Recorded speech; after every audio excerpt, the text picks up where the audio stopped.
자, 개혁법은 10문제 나오는데 같은 10문제지만 굳이 공부량을 얘기하면 민법 총칙의 절반밖에 안 된다. 공부량으로 따지면. 그렇지만 출제 비중은 똑같다. 그래서 중간에 공부할 때 그런 그런 썰이 있어요.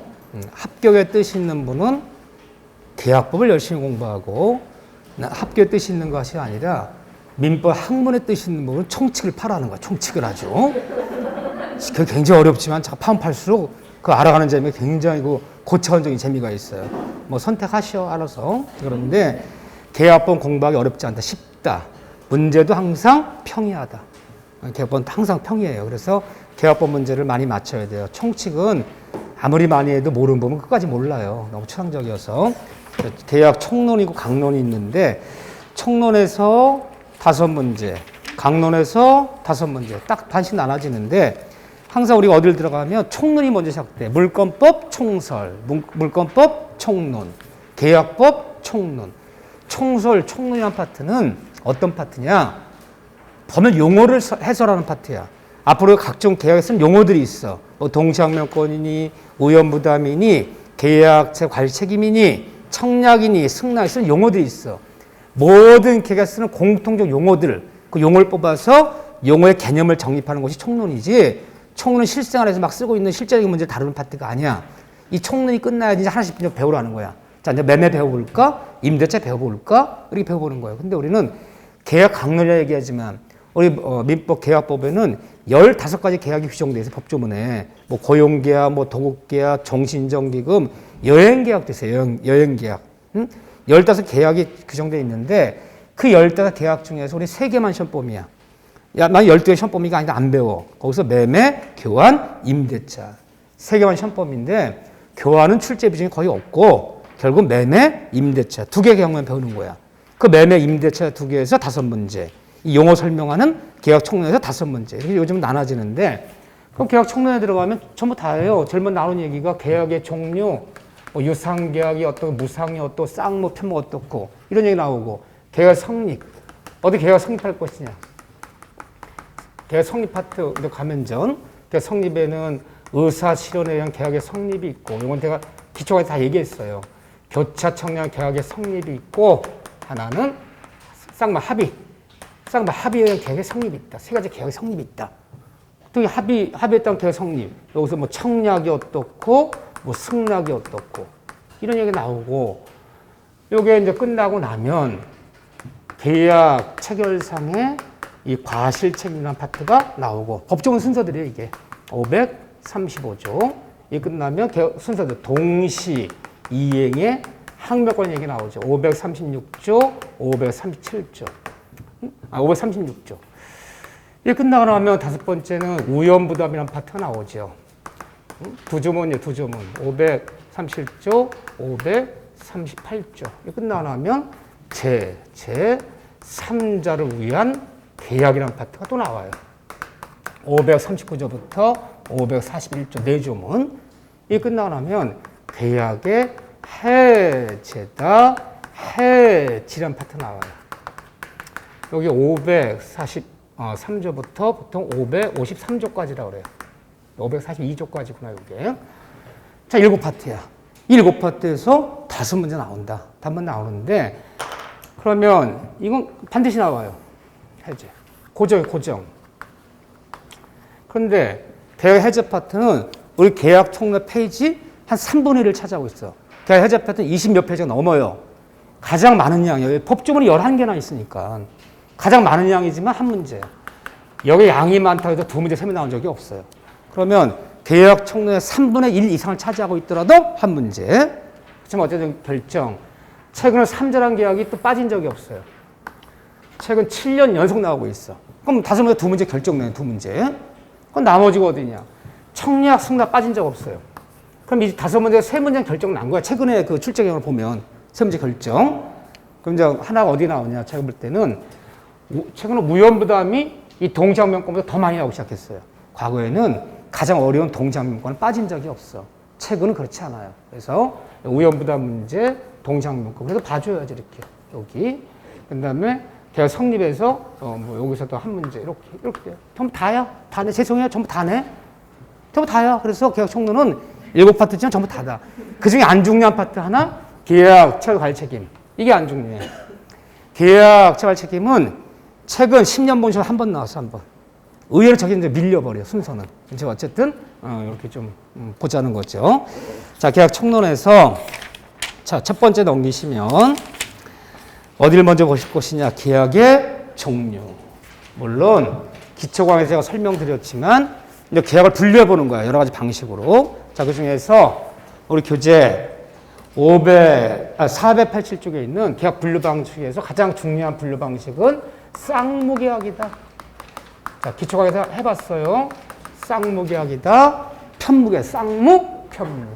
많이 쓰려는 거죠. 쌍무계약, 편무계약. 자, 이렇게 나눈 방법이 있는 쌍무다, 편무를 나누는데 나눈 기준이 뭐냐? 뭘과 쌍무, 편을 나누는 기준은 항상 계약이 체결된 후에 일단 계약 성립한 후만 놓고 따지는 거야. 계약의 전 과정을 놓고 따지는 것이 아니라 굳이 말로 쓰자면 쌍무냐 편무냐의 나눈 기준은 계약이 성립한 후에 체결이라고 그럴게요. 제가 계약이 체결된 후에 이다라고 나요. 후에 이다라고 나요. 후에 과연 누구에게 의무가 있느냐? 매매계약이 성립했건 임대차가 성립했건 계약이 체결된 후에 누구한테 의무가 있느냐? 쌍방이 두 사람이 서로 쌍방이 서로 대가적 의무를 지면 쌍무. 계약이 성립한 후에 한쪽 사람 일방 한 사람만이 의무를 지거나 또는 양쪽 서로 의무를 지더라도 그 의무 간에 대가적 의미가 없다면 편무. 후만 두고 따지는 거예요. 그런데 왜 나누는 것이냐? 구별실익이라고 그러죠. 구별실익. 쌍무도 편무 어떤데 나누는 거냐? 이 쌍무 계약은 계약 성립한 후에 두 사람이 이렇게 있다고 계약 성립한 후에 서로 쌍방이 의무를 진단 말이에요. 쌍방이. 매도인은 물건 인도 의무가, 매수는 대금지 의무가, 임대인은 임차 목적을 명도해주고 사용수에 유지해줄 의무가, 임차는 차임을 지급할 의무가. 서로 대거 이게 쌍무인데 쌍무 계약은 편무에 없는 특징이 나타나요. 이거 단다시면 잘 나와요. 자, 쌍무 계약은 편무 특징이 뭐냐? 그러면 앞으로 배울 동시이행의 항명권. 같이 이행하자. 동시항명권, 무연부담. 요 두 단어는 굉장히 중요한 파트지만 오로지 어디의 특징이냐? 쌍무의 특징이야. 편무계약에서는 이런 문제가 안 벌어져요. 쌍무의 특징, 그럼 동시항명권, 우연부담. 이 특징이다. 그런데 우리 시험범에 들어가 있는 매매계약, 교환계약, 임대차 계약은 모두 우리는 뭐만 시험범이다? 쌍무. 쌍무는 시험범이지 편무는 시험범이 없기 때문에 논할 필요 없어. 그러면 우리가 배우는 시험범이 매매와 임대차는 모두 동시항명권, 우연부담 문제 모두 벌어진다라고 보면 되는 거죠.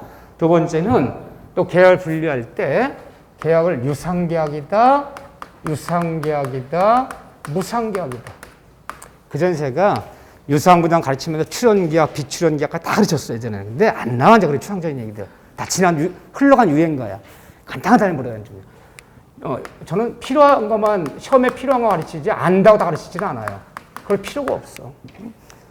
서로 눈높이가 맞아야 돼요. 네. 자, 보죠. 유상계약, 무상계약. 유상은, 무상. 나눈 기준이 뭐냐?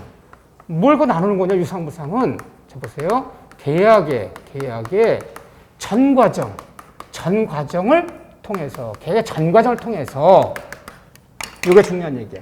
통해서, 다 한 번만이라도 내 대가를 받아. 내 뭔가 넘겨줘. 너희가 뭔가를 주지만, 그 출연한다 그래. 근데 너 때문에 뭔가를 주지만, 이에 상한 대가를 단 한 번만이라도 계약 전 과정을 통해서 한 번이라도 내가 대가를 받으면 유상이야. 단 한 번도 대가를 받지 않아. 그래야지 무상이야. 응? 전을 통해서 이에 상하는 대가를 단 한 번만이라도 대가를 받으면 유상. 단 한 번도 내가 준 거에 대한 이런 대가를 한 번도 받지 않으면 무상이야. 그런데 왜 나누는 것이냐? 구별실익. 유상이 뭐 또 무상이 어떻게 나누는 거냐? 구별실익은 유상계약에는 반드시 이 담보책임이란 말이 나와요. 이 담보책임을 꼭 적용해야 돼. 내가 대가를 받고 넘긴 물건이나 권리 하자함이 있다면 무조건 담보책임을 져줘야 돼. 근데 무상에는 하자 있는 물건을 주더라도 여기는 담보책임이라는 말이 없어요. 그런데 우리 시험부에 들어가 있는 매매, 교환, 임대차 계약 모두 뭐다? 모두 유상. 우리 무상계약 시험 범위에 없어요. 그러니까 유상이기 때문에 다 담보채무 문제가 적용되는 거예요. 여기 단어를 기억하셔야 돼. 그런데 가끔 시험에 나오는 지문이 이거 단다시 문제 나와요. 응? 의외로 생각보다 이거 잘 나와 단다시 문제가. 어렵지 않아요. 488조 보시면 하나 체크하셔야 돼. 보면 488조 매매 4번 동그라미 별표 2개 쳐놓으세요. 쌍무계약과 유상계약 관계. 요 지문 잘 나와요. 단다시 문제가. 자, 그러면 보통 우리가 이제 민법 배우다 보면요. 유상이라는 용어와 쌍무라는 용어가 거의 흡사하게 쓰이고 거의 비슷한 말 쓰이고 편무계약, 일반 의무적 편무계약이랑 무상이란 말이 거의 흡사한 용어로 쓰여요. 얘들 어떤 관계에 들어가냐. 이 그림으로 통해서 이해하셔야 돼. 그러면 어떤 계약의 어떤 관계를 물을 때는 먼저 유상, 무상을 먼저 나와야 돼. 대가를 한 번만이라도 단 한 번의 대가를 요구하면 유상. 내가 뭔가 주지만 한 번도 대가를 요구하지 않으면 무상. 이게 나눠지는 거 유상, 무상. 그런데 계약이 성립한 후에 오로지 딱 한 사람, 쌍방이 서로 의무를 지는 것이 아니라 오로지 일방, 한쪽 사람한테 의무를 지는 계약을 뭐라 불렀죠? 편무라 불렀어요. 무상계약은 모두 편무예요. 무상이면 쌍무인 건 없어요. 무상은 모두 편무다. 그런데 계약이 체결된 후에 서로 쌍방이 대가적 의무를 지는 모든 쌍무계약은 다 유상이에요. 쌍무계약이 무상인 건 없어요. 모든 쌍무계약은 유상이다. 그런데 대가만 유상에는 뭐도 있을 수 있느냐? 우리 시험법을 보자면 유상이 이제 편무도 있을 수 있어요. 편무. 이게 이제 이 편무가 우리가 말하는 현상광고 계약이다 이런 게 있는데 몰라 쳐와 이런 거. 얘 유상이지만 얘는 편무야. 아무튼 그 그림을 넣어놓으셔야 돼. 유상에는 편무도 있을 수 있다. 이거 갖고 이제 맨날 단다시 문제가 어떻게 나오나 보세요. 이렇게 나와요. 무상계약은 계약의 전과등을 통해서 대가를 받지 않는 무상계약은 무상 곧 편무이다. 무상계약은 곧 편무계약. 무상 곧 편무이다. 무상계약은 편무이다. 맞는 지문이에요? 틀린 지문이에요? 무상은 편무이다. 무상 쌍무 없잖아요. 맞잖아요. 무상은 곧 편무계약이다. 맞아요. 그런데 계약이 체결된 후에 일방만이 의무를 부담하는 편무는 곧 무상이다. 편무는 곧 무상계약이다. 편무는 곧 무상이다. 이렇게 말하면 틀려요? 틀리죠. 편무는 뭐도 있어? 유상도 있잖아. 많지는 않지만 유상도 있잖아. 이렇게 말하면 안 되는 거지, 이거는. 그런데 계약이 체결된 후에 서로 쌍방 의무를 지는 모든 쌍무계약은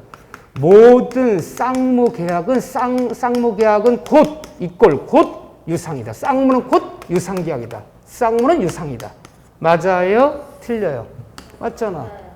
쌍무에 무상 없잖아요. 맞는 지문. 그런데 대가를 요구하는 유상계약은 곧 쌍무이다. 유상계약은 곧 쌍무계약이다. 맞아요? 틀려요? 유상에 뭐가 있어요? 편무도 있을 수 있잖아. 헷갈려? 안 헷갈려? 헷갈려. 그래서 뭘 생각해야 돼? 그림을 거기서 넣어야 돼. 아무것도 아니지만 뒤집었다 엎었다 하면 어느 순간적으로 헷갈려. 이 그림을 꼭 넣어놓으셔야 돼. 이게 몇 번이 나왔던 단다시 문제. 자주 나왔던 단다시 문제. 생각보다. 자기들은 쉽게 낸다고 단다시 문제를 주는 거야. 쉬운 게 더 어려워, 우리는. 시험장만 가면 헷갈려갖고 아주.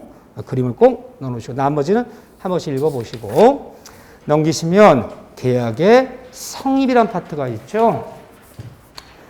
자, 계약 성립에는 이 세 가지 경우가 계약의 성립이야.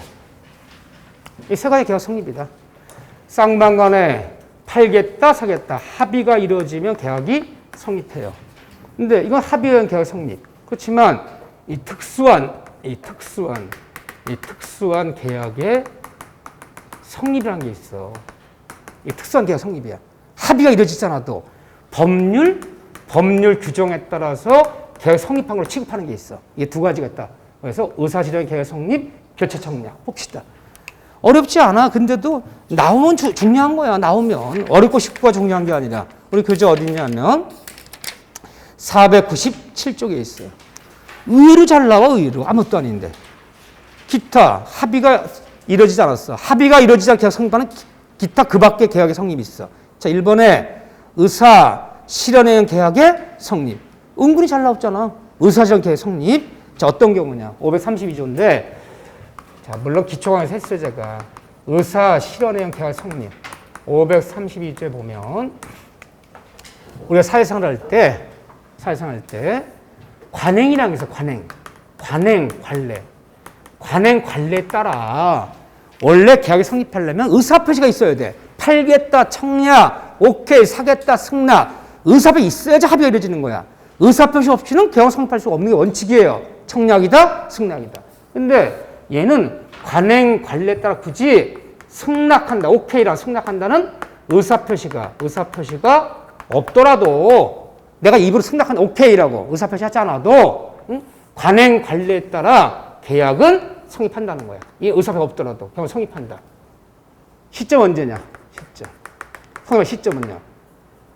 승낙의 의사로 말로 입으로 승낙한다 말 하지 않았지만 승낙의 의사로 볼 수 있는 그러한 사실이 발생할 때 이때 계약은 성립한다는 거야. 관행, 관례에 따라. 자, 보세요. 자, 내가 예금하러 갔어요, 은행에. 500만 현금을 자유 예금하려고 그래요. 대기표보 기다리다가 내 차례가 와서 은행에 가서 통장 내놓으면서 예금하러 왔습니다. 누가 청약하는 거예요? 은행은 청약 유인하는 거야. 내가 청약하는 거야. 예, 좋습니다. 당시 예금 청약을 우리 은행이 승낙합니다. 라고 입으로 얘기하지 않아도 그 직원분이 통장 돈을 받아들였을 때 은행과 나사 예금 계약을 성립하는 거야. 그런 행위가 있을 때. 병원 진료 접수 시에 누가 청약하는 거예요? 내가 청약하는 치료 청약 좋습니다. 당신의 치료 청약을 우리 병원이 승낙합니다라고 간호사분께서 말씀하지 않아도 진료 접수를 받아들은 순간 병원 나사의 치료 계약을 성립했다는 거예요. 이렇게요. 참 많은 거죠. 또는 뭐 내가 단골 서점에서 이러이러한 신간서적이 나오면 꼭 우리 집으로 붙여주세요. 내가 아주 10년간 애용했던 단골 서점이야. 집에 왔더니 그 책이 왔어. 2권이 왔어요. 정가 붙어 있어요. 나는 책을 사면요. 꼭 이름을 적어요. 책 앞에다가. 이름을 적어놓는 순간 내가 그 서점 전화해서 예, 좋습니다. 책 2권 내가 사겠습니다. 라고 입으로 얘기하지 않아도 보내준 그 책에다 이름을 적는 순간 책 매매 계약이 성립됐다는 거예요. 이해되죠? 관행할 때. 그래서 사실 발생할 때. 이때 시점은. 다만 주의할 것은 청약자가 안때가 아니라는 거야. 안때가 틀려요. 그런데 깜빡 까먹었어. 그럼 책값을 줘야 될 거 아니에요. 한 달이 지나도 내가 책값 안 줬네? 전화가 왔어요. 아유, 제가 깜빡했습니다. 보내준 책 잘 읽었습니다. 그러면 서점 주인이 안때는 오늘이지만 이름을 적어놓은 때는 한 달 전이에요. 언제 성립한 거야? 안때가 아니라 이름을 적었을 때. 그러한 사실이 발생할 때. 이때 성립하는 거지 안때가 아니다. 뭐게 성립이? 별것도 아닌데 왜 묻고 난리야 이거. 응? 어쨌든. 그런데 이거는 그래도 우리가 사실상 많이 쓰는 거야. 그래서 생각도 쓰는 거야, 이건요. 그러면 사실은 의사표시도 계속 성립하는 게 참 많아요. 관행관례에 따라서. 자, 내 버스 정류장 기다리고 있었어. 버스 문을 열었어요. 노선표 다 붙어 있어, 옆에다가. 뭐 평택역 가는 거, 어디 가는 거, 뭐. 누가 청약하는 거예요? 버스 회사한테 청약하는 거야. 요것만 내시면 이 노선표 붙어 있는 누나 모셔드리겠습니다. 내가 올라타는 순간 승낙이 된 거야. 그러면 버스에서 나서 운송계약은 체결된 거지. 관행관례에 따라서 의사표시 없이 계약 성립하는 것을 의사실현 계약 성립이라 부르는 거예요. 이렇게요. 그런데 다른 얘기를 하지 않고 두 번째는 이건 왜 묻는지 몰라. 이거는. 이 화상은 왜 묻는지 몰라. 이거. 533조. 교차청의 계약의 성립. 원래 계약 성립하려면 2개 의사표시가 존재해야 돼. 원래 2개가.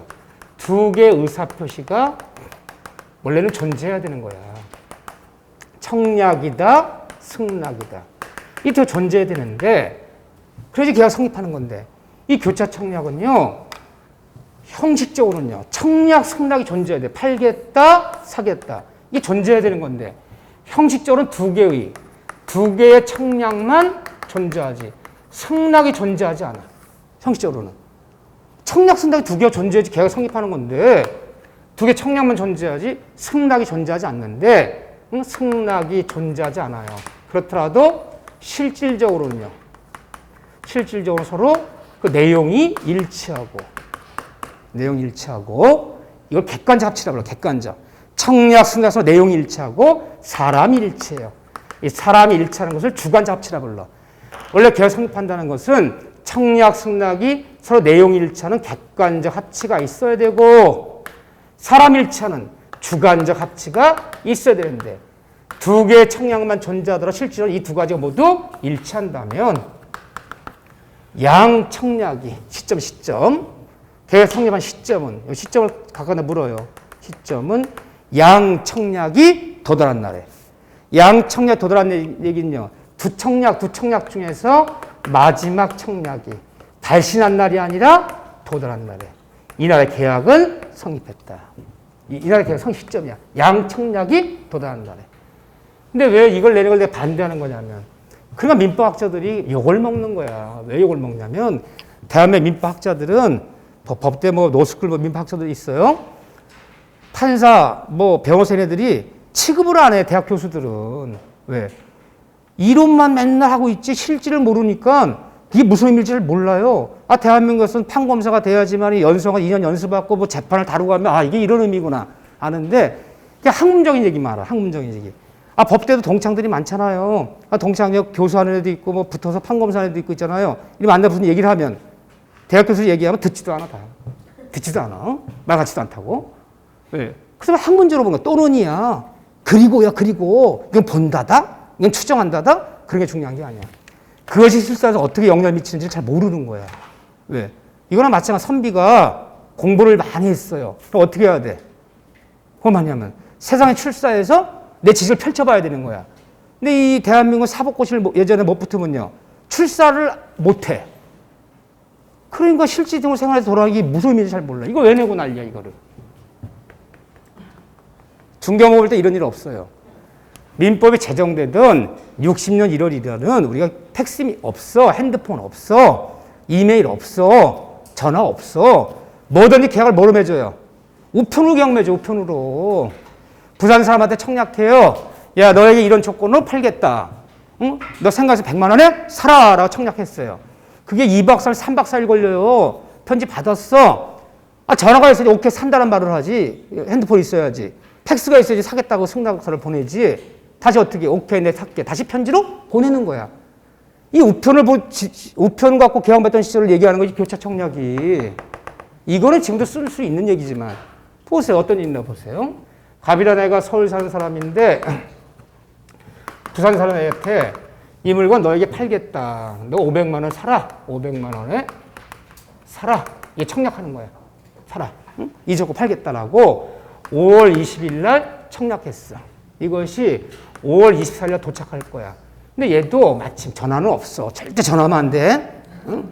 이 다음에 이제 격지자도 배워, 격지자.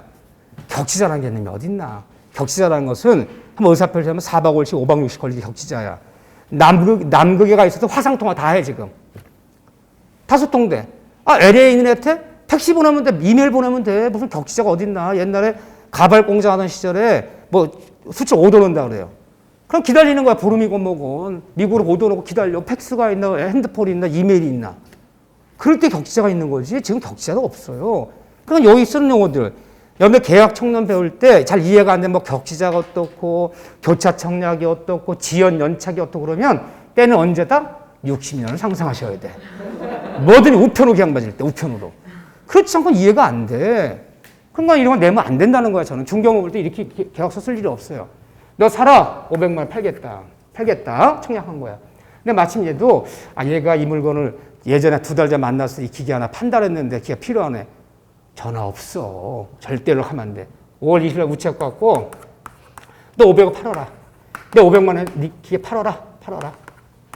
내가 살게. 이게 청약하는 거예요. 요거는 5월 25일 날 도착했어. 둘 다 청약만 한 거야. 그 내용이 서로 일치하잖아. 사람이 일치하잖아. 그러니까 이 계약은 언제? 두 청약자 마지막에 도달한 날 5월 25일 날 이날의 계약은 성립했다는 거야. 시점. 우편 계약 맺을 시점 얘기하는 거지. 현대사 교차 청약이 어딨나? 응?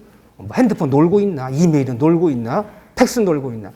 이건 개념도 없는 걸 배우니까 이해가 안 되는 거야, 여러분들이. 현대사회는 그런 게 없어. 자, 어쨌든 계약 성립은 양청약이 도달한 날에 5월 25일 날 계약을 성립한다. 다시 앞으로 넘어오세요. 보시면 계약 성립에서 490페이지에 합의.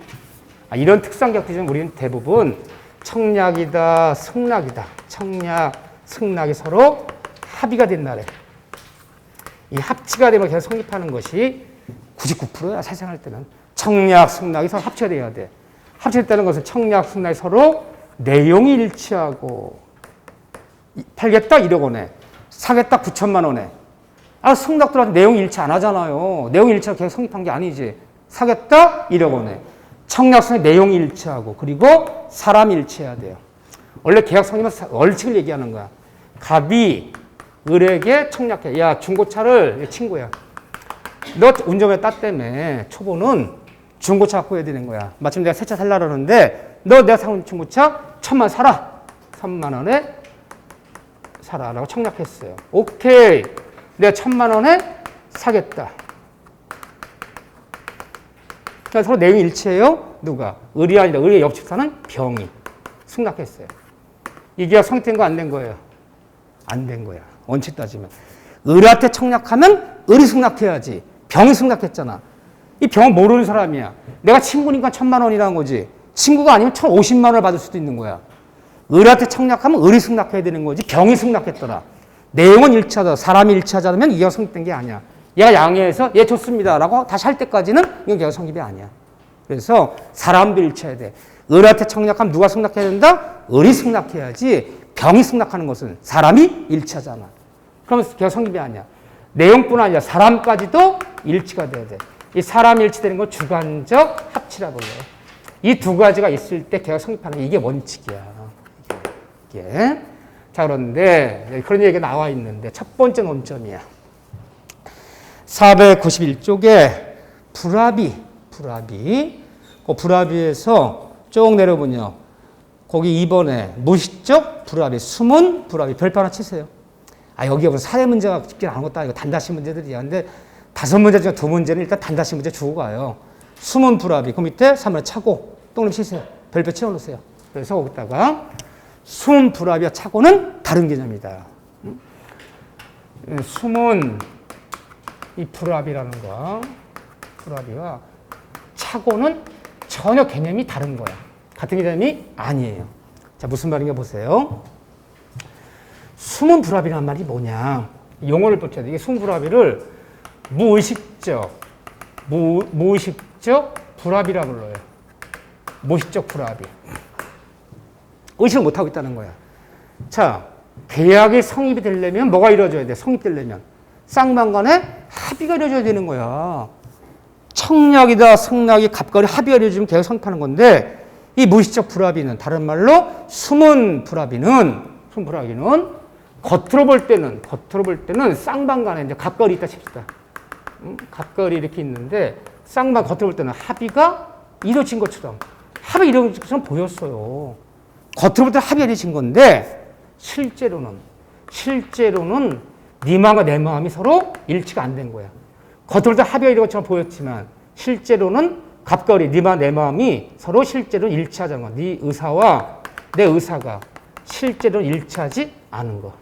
불일치한 걸 얘기해요. 겉으로 볼 때는 합의가 된 것처럼 보였지만 실제로는 의사가 일치하지 않은 거. 이걸 숨은 불합이라고 불러요. 이게 유명한 문장인데 여기 관련된 판례는 국내 판례는 없고 홍콩 사법재판소의 판례가 있어요. 아주 유명한 문장이죠. 그래서 모의고사도 잘 나와요. 이거를 이제 해당되는 사례를 홍콩 달러, 미국 달러, US 달러. 맨날 이 지문이 나와요. 이게 실제 있었던 일이에요. 자, 어떤 일인가 보세요. 중국 광동이라는 동네에서 광동성에서 홍콩 사람 갑이라는 사람이 홍콩 사람이야. 미국 사람 을이라는 사람이 무역 수출 계약을 체결했어. 둘이 미국 사람이야. 홍콩 사람이.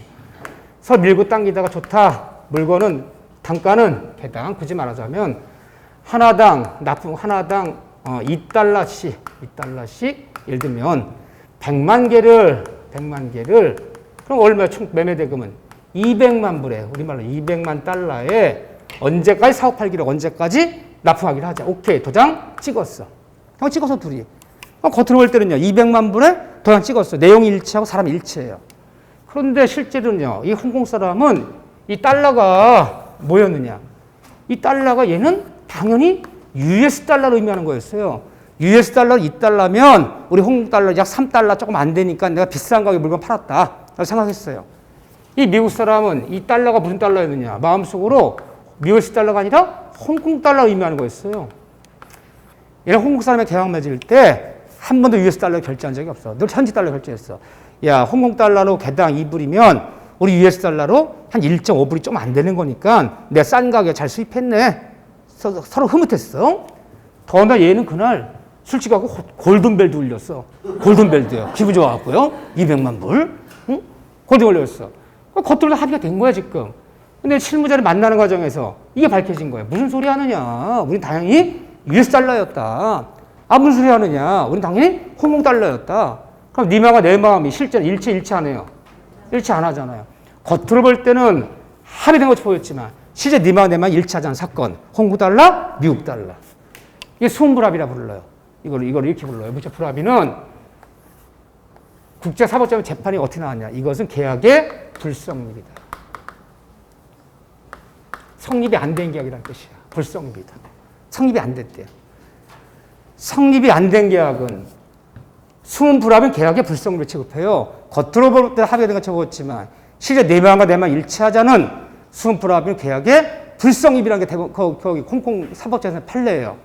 성립이 안 된 계약은 착오 원인으로 취소한다는 말이 있어 없어요? 있을 수가 없는 거지.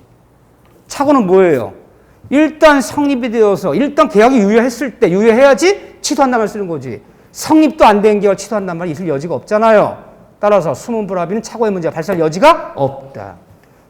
일단 유효해야지. 계약의 성립이 유효해야지. 뭘 취소하든지 말든지 하는 거지. 그거 다른 개념입니다. 그러면 사례 문제 나왔다 칩시다. 이 갑과 을이 등장했어. 갑과 을이 등장했어요. 두 사람이 등장했어. 등장했는데 뭔가 일치하지 않는데 이제 사례 문제 나왔는데 이 문제 풀 때 이게 수문 불합의 문제라면 홍콩 달러, 미국 달러 수문 문제라면 그 지문 중에 계약은 성립하지 않는다. 계약의 불성립. 이걸 골라야 되고 이게 정답이 되는 거고 이 사례 문제가 착오의 문제라 그러면요. 이 문제 착오의 문제라 그러면 일단 이 계약은 일단 유효하고 다만 뭐 할 수 있다? 취소할 수 있다. 이게 착오라 그러면 이걸 골라야 되는 거야, 정답을. 그렇죠? 어떻게 구분할 것이냐. 등자매 두 명이 나왔는데 네 마음과 내 마음이 서로 일치하잖아. 얘 마음속은 US 달러. 얘 마음속은 홍콩 달러. 네 마음과 내 마음이 서로 일치하지 않아. 그러니까 한 명이 문제되는 두 명이 다 문제되는 거예요. 두 명이 다 문제되는 거잖아. 내 마음은 US 달러. 내 마음은 홍콩 달러. 두 사람 의사가 서로 일치하지 않잖아. 두 명이 모두 문제되는 거야. 두 명이 모두 문제되면 수음불합이야. 계약의 불성립이야. 그런데 착오 문제는 여러 개 사례 문제 나왔어. 갑과을이 계약을 맺었는데 한쪽 사람이 둘 중 한 명만 문제가 돼. 내 의사와 나는 제곱미터 평이라 생각했어요. 내 마음은 1000평을 산다는 마음을 가지고 1000제곱미터에 도안 찍었어. 1000제곱미터에. 내 마음과 내 표시가 서로 일치하잖아. 내 마음은 1000평. 계약서에는 1000제곱미터 도장을 찍어버렸어. 내 마음과 내 표시 일치하지 않죠? 한 사람. 근데 한 사람은 아무 문제가 없어. 그러면 등자매 두 명인데 등자 한 사람이 내 마음과 내 표시가 일치하지 않는다면 착오. 이 계약은 일단 성립한 계약이야. 성립하고 이 계약은 일단 유효한 거야. 유효하고 다만 얘가 중요 착오라면 취소할 수 있을 뿐이야. 등자매 두 명이 나오는데 두 명 모두가 문제되면 수음불합의.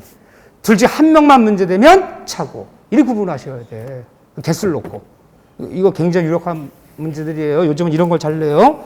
자, 그 얘기 봐주셔야 돼. 수음불합은 계약의 불성립이기 때문에 착오원이로 뭐 해제하거나 착오원이로 취소한다는 여지가 있을 수 없다. 성립도 안 된 걸 취소한다는 말 어디 있나? 응? 불성립이다. 이거 보시고 청약이다, 승낙이다. 여기서 한 문제 나와요. 청약, 승낙이. 어렵지 않아도 한 문제 꼭 나온다. 그러면 청약, 승낙을 알아볼게요. 그냥 읽으면 돼. 그냥 그 제목 하나 그냥 밑줄 고 제목 밑에 한 줄씩 줄줄 읽으면 돼. 뭐 어려운 거 아무것도 없어. 합의가 이루어지려면 먼저 청약이 나와야 돼. 청약. 팔겠다. 그 뭐가 나와야 돼? 그리고 나서 승낙이 나와야 돼. 그런데 합의가 이루어져서 합치가 돼서 계약 성립하려면 순서 있는 거 없는 거예요. 청약이 먼저 나오고 이에 응한 승낙이 나중 나와서 서로 내용이 일치하고 사람이 일치하는 계약 성립이다. 아니다. 순서 관계없다. 승낙이 먼저 나오고 청약이 나중 나왔더라도 서로 내용이 일치하고 사람이 일치한다. 계약 성립하는 거다. 아니다. 순서 지켜야 되는 거다. 청약, 승낙 순서대로 합의가 이루어지는 거다. 1번, 2번. 순서 관계없다. 승낙이 먼저 나오고 청약이 나중 나왔더라도 서로 내용이 일치하고 사람이 일치하는 계약은 성립하는 거다. 순서 필요 없다. 1번이요? 2번이요? 1번이에요. 순서 있는 거예요. 먼저 청약이 나오고 이행은 승낙이 나중 나와서 내용이 일치하고 사람이 일치되는 거지. 승낙이 먼저 나오고 청약이 나중 나오면 없어요. 청약과 승낙의 순서로 합쳐되는 것이다. 순서 있는 거다. 청약은 팔겠다라는 건데 청약은 항상 명확하고 이제 중요한 단어만 보는 거예요. 명확하고 확정적 의사표시를 한다. 잘 봐보세요. 이론적인 건 다른 거예요. 보세요. 이게 만약 청약이라면 청약 명확 확정적. 왜? 청약은 이에 응하는 승낙만 들어오면 곧바로 계약을 성립하는 거야. 이 청약이라면 팔겠다. 청약이야. 청약이에요. 너에게 이 중고차를 1,000만 원에 너에게 팔겠다. 너에게 팔겠다. 오케이. 사겠다. 내가 1,000만 원에. 라고 승낙이 들어오면 서로 내용만 1차, 3일차 한다면 이 계약을 성립하는 거야. 즉, 청약자는 거절할 권리가 없어요. 청약은 이에 응한 승낙만 곧바로 성립하는 거야. 청약자 다시 승낙 들어왔는데 판다 안 판다 다시 결정할 권한이 없어요. 청약자는 이에 응한 승낙만 들어오면 곧바로 계약 성립하는 거지. 청약자 거절할 권리가 없다는 거야. 명확 확정되기 때문에 이거 계약 성립하는 거야. 그런데 이거 구별되는 게 뭐가 있느냐? 전 이게 제일 중요하다 봐. 요즘 출제 경향을 놓고 보면 청약과 청약의 유인은 다른 거예요. 청약 유인은 청약이 아니다. 달라요. 어떻게 다른가 보세요. 이거는 청약 유인은 뭔가 의사표현이 나가더라도 무슨 의사표현이 나가더라도 막연하거나 비구체적이야. 달라요. 보세요. 이게 갑이라는 사람이 한 거지. 청약이 아니라 청약 유인이라면 이게 유인이라면 이제 들어오는 거 의사표시하는 거 요게 뭐가 되는 거야? 요게 청약이 되고 다시 유인하는 사람이 한다 안 한다 예스인지 노인지를 다 결정 권한이 있어. 내가 다시 내 선택권이 있어. 계약 맺을 건지 안 맺을 건지 라고 선택해서 오케이라고 승낙하면 성립하는 것이고 노 하면요 성립이 안 되는 거지. 유인한 사람은요 다시 한번 선택권을 갖는 거야. 계약 맺을 건지 안 맺을 건지. 그래서 승낙했을 때 이게 성립하고 승낙 안 하면 성립이 안 되는 거야. 선택 자유가 있으면 유인이 되는 거고 선택 자유가 없어 그러면 청약이 되는 거거든요. 다른 거이겠네요. 화살표 2개만 계약 성립하면 청약, 3개나 성립하면 유인이 지금 청약이 아니야. 다시 한번 유인한 사람은 선택권이 있다. 승낙하지 않아도 선택권을 가지면 유인, 선택권이 없으면 청약이 되는 거야. 그러면 한번 얘기해 볼게요. 사람 구한다 하고 구인 광고 나서 구인 광고. 굉장히 명확 확정적이야. 뭐 4년제 대학에 몇 년도 출생 이후에 급여는 어떻게 주고 이런 대우를 해주고 어디 근무하고 아주 상세히 나왔어. 자, 기업에서 사람 구한다. 구인 광고 내는 것은 유인이에요? 청약이에요? 이게 유인이 되기 때문에 이게 청약이 된다면요. 이력서만 제출하면 다 승낙이 되는 거야. 이력서만 제출하면 다 고용과 맺어야 되는 거야. 이 유인이기 때문에 이력서를 제출하는 것이 뭐가 되는 거야? 이게 청약이 되는 거고 이력 제출한 사람 중에서 유인한 사람이 마음에 드는 사람 승낙하면 고용과 체결되는 것은 안 하면 고용과 체결 안 되는 거지. 다시 한번 선택권이 있어 없어요? 있잖아. 그래서 오케이라고 승낙하면 고용이 성립하기 때문에 구인 광고 된 건 청약이 아니라 유인이죠. 그렇죠? 그러면 하나 더 볼게요. 이거 이해해야 돼. 뭐 몇 가지 단어를 열려고 하지 마시고. 그러면 법원에서, 자, 평택 지원에서 이번에 아파트 경매 입찰 공고가 나왔어. 사건 번호 몇 번에 몇 월 며칠 어느 법원에서 최저 감정 얼마부터 경매한다. 사건만 붙였고요. 감정평가가 다 자세히 나왔어. 법원에서 부동산 경매 입찰고 내는 것은 청약이에요? 유인이에요? 이게 유인이기 때문에 내가 입찰표 제출해서 돈 봉투 집어넣어서 입찰표 제출해서 돈 봉투 집어넣는 것이 이게 뭐가 되는 거야? 이게 청약이 되는 거야. 이 중에서 가장 높은 가격 적어냈다고 자동으로 경락되는 거 아니에요. 가장 높은 가격 적어낸 사람을 다시 법원이 심사해서 경매, 허가 결정이 떨어지면 경락이 되는 거지만 경락 결정 안 떨어지면요. 경락 안 되는 거야. 다시 한번 법원이 선택할 권한이 있어 없어요? 있잖아. 그럼 이건 유인이 되는 거죠. 그러면 자판기 설치해. 자판기 설치한 것은 청약이에요? 유인이에요? 자, 항상 유인한 사람은 선택권이 있다 그랬어. 자판기 설치한 게 유인이 하려면 내가 동전 집어넣는 게 청약이야. 근데 웅 돌더니 안 팜. 확 집어던지네? 동전 확 뱉어버려? 팜! 그러면 물건 주고. 안 팜! 그러면 안 주고. 선택권 없잖아요. 누구나 300을 500원 집어넣으면 그 상품 줘야 되는 거지. 그 자본 설정한 자판기업자 청약한 거예요, 그거는. 누구한테 판다, 안 판다, 선택 권한 없잖아요. 그건 청약이야. 이해되십니까? 청약이 때문에 동전만 집어넣으면 자판기 나 사이에 상품 매매 성립되는 거지. 자본 설치한 사람이 판다, 안 판다를 다시 선택할 권한은 없잖아요. 이건 청약이 되는 거야. 그게 머릿속에 생각하셔야 돼. 그러면 교과서가 조금 잘못된 아파트 분양 공고 나왔어요.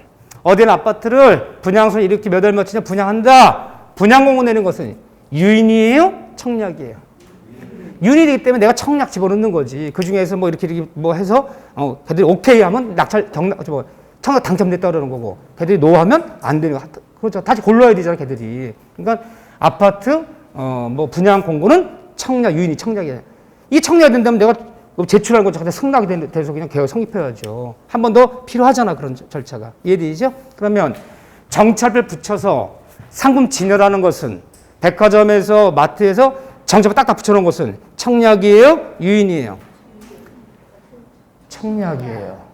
누구든지 그 물건 갖다가 계산만 하면 매매 성립되는 거지. 거기서 자기한테 판다 안 판다 선택권 없잖아요.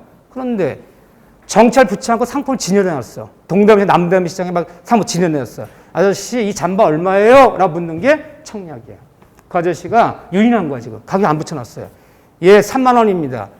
2만 5천 원, 5천 원 깎아주시지.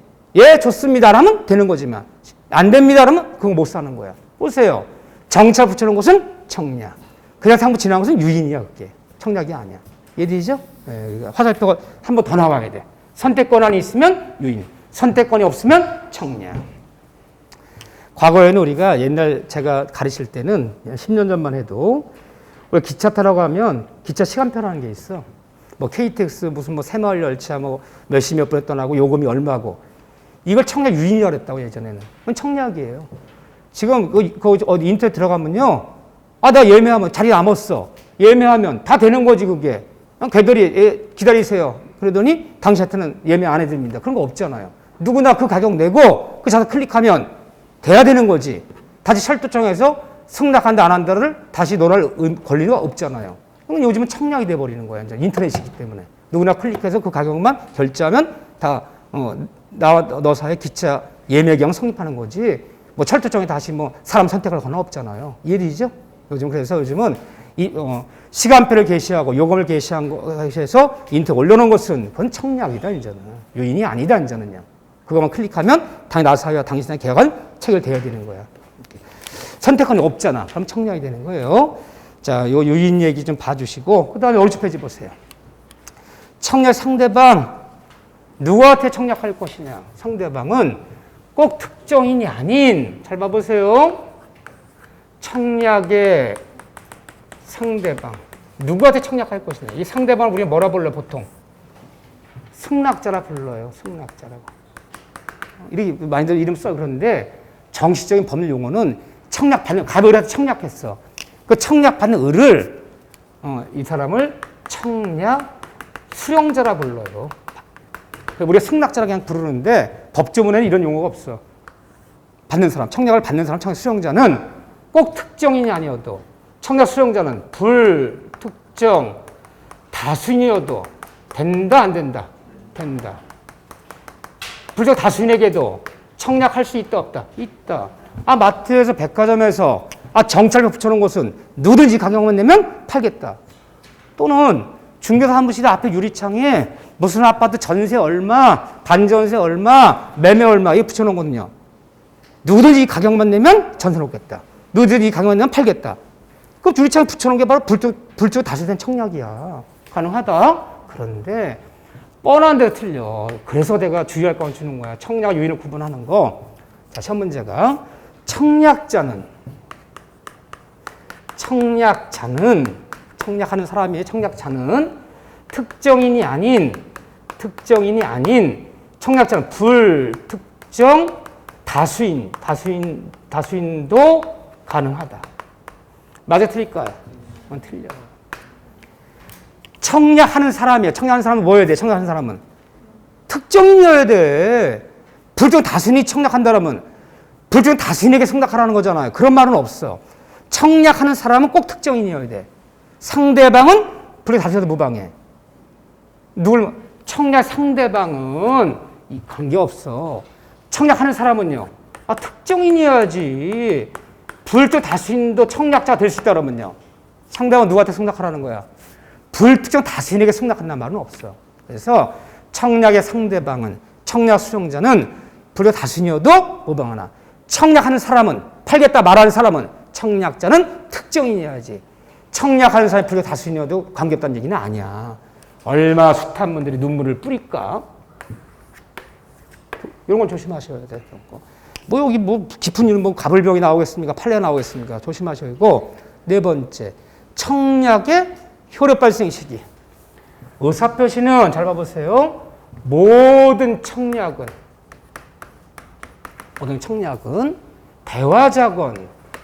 대화자라는 것은 의사소통이 즉시 되는 사람, 의사 되는 사람, 대화자건 또는 격지자건. 한번 대화하려면 시간이 오래 걸려요. 한번 소통하려면 4박 5일씩 걸려요. 그럼 격자가 되는 거야. 즉시 소통되면 대화자야. 근데 대화자니 격지자냐는 것은 시간적 개념, 이게 시간적 개념이지, 이게 장소적 개념은 아니야. 이 법률 용어예요. 무슨 말이냐? 얘 남극가 있어. 남기지가 있어. 나는 대한민국에 있어. 근데 얘랑 대화하려면 화상통화를 해요. 그래서, 야, 이거 어떻게 결정하면 좋겠냐? 니네 집에 전세 어떻게 놔야 되냐? 내가 중개사야. 다 의임하고 갔어. 이거 놔야 되냐? 말아야 되냐? 내가 화상통화를 하고 있어. 남극에 기지가 있는 사람이랑. 그러면 대화자예요? 격지자예요? 그건 대화자예요. 남극에 있지만 내가 화상통화 통해서 얘기하고 있잖아. 즉시 소통되고 있잖아요. 이메일 보내면 금방 와. 전화하면 핸드폰 통화할 수 있어. 그건 대화자야.